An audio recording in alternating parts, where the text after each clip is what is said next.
Россия не забыла своих верных сынов, осетинов, которые верой и правдой служили ей долгие годы.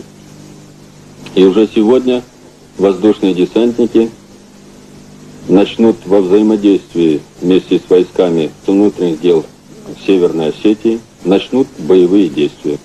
С каждым часом, и должен отметить это, что это сопротивление и давление на агрессора будет нарастать.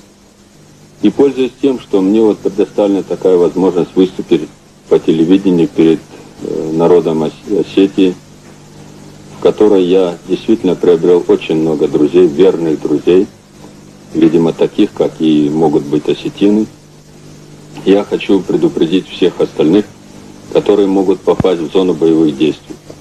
Сегодня, завтра, если будет и послезавтра.